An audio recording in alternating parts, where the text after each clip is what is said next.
यस्तो यस्तो यस्तो भन्दा नि फेरि त्यसको बुदाहरू छ भने टक्क टक्क टक्क अनि तैँले पढाएको बुझ्छ त कस्तो नबुझ्नु टक्क टक्क टक्क टक्क होइन अनि लेखिदिने यो चाहिँ यस्तो हो यो यस्तो होइन नानी बाबुहरू नानी बाबु पनि भन्छस् त होइन साथीहरू टक्क टक्क टक्क आउने त्यसपछि ल आजलाई हाम्रो त 10 मिनट 15 मिनटै पढाउँदैन आजलाई क्लास यति नै भन्नु चाहिँ भन्दैन आज अब हामी बुझ्नुभयो भन्नुहुन्छ अनि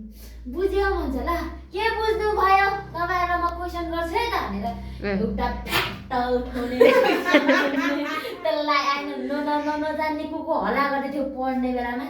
त्यसलाई सोध्ने अनि आउँदैन अनि जान्नेलाई सोध्ने सुन्नुभयो भने सुन्यौँ न भने फेरि भन्नुहोस् त ठुलो छोरीले भन त भने यता ठुलो छोरीले भनिदिन्छ बुझ्यौ भने बिर्से तेरो स्टुडेन्ट त फटा रहेछ त नि फेरि भन्दा साह्रो हुन्छ अनि त्यसको अनि अर्कोले हुन्छ यो यसले पाले भन्छ अर्कोले पाले भन्छ ल बस्नुहोस् अनि सरर आफ्नो ठाउँमा भने ल आजलाई क्लास यति नै भोलि यो होमवर्क गरेर यो पढेर आउने थ्याङ्क यू क्लास जे टिचिङ प्र्याक्टिस राम्रै गर्छ सिक्यो त यतिकै इनर्जेटिक भएर बोल्छस् मेरो त त्यो मेरो साथीहरू सोच्दा बिख्या नै छ अहो दीक्षा तिमी जाऊ भन्छ केटीबाट केटा र केटी पाले पढाउनु पर्छ नि त अनि केटीबाट भोट ल्याउनेलाई कसले पढाउनु हुन्छ दीक्षा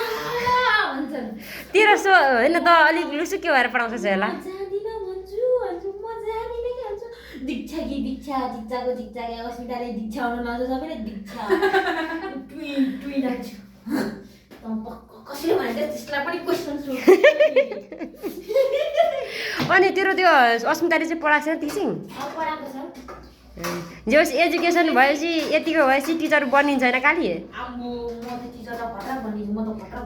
त्यसो भए काली प्लस टू सकेपछि लाइसेन्स निकालेर टिचर बन्नुपर्छ क्या इङ्ग्लिस कसरी पढाउँछस् त नोट टक्कै हेर्ने एकचोटिमै आइहाल्छ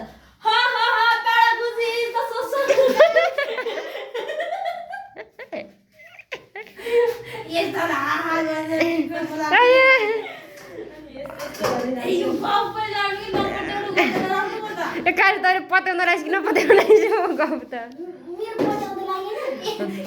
होइन तैँले पढाउँदाखेरि साँच्चीकै विद्यार्थी मोहित हुन्छन् ल टिचरको राम्रो गुण र नराम्रो गुण सुधार्नु पर्ने उसले के छ पनि सकिन्छ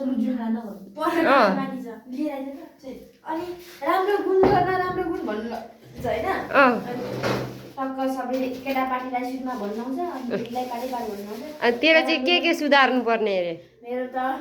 म्यामको हाँसो राम्रो हाँस्दै बोल्नु पढाउनु भयो त्यसपछि आई कन्ट्याक्ट गर्नुभयो विद्यार्थीसँग त्यसपछि बोली राम्रो छ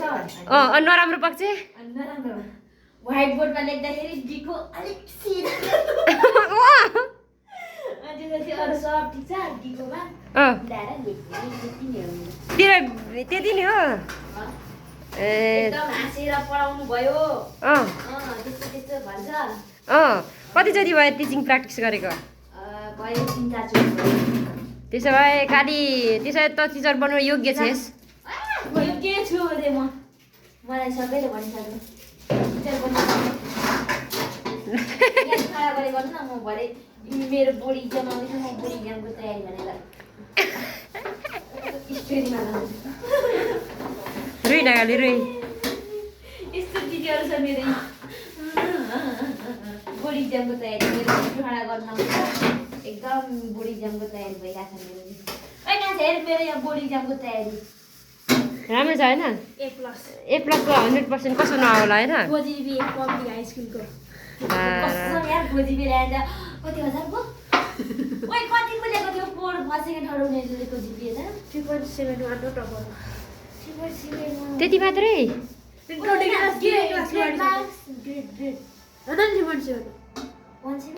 होइन ग्रेड चाहिँ कुन हो भने के ए प्लस बी प्लस भनेको ए नि होइन जिपिए भन्थ्यो 7 to 80% पर्सेन्टेज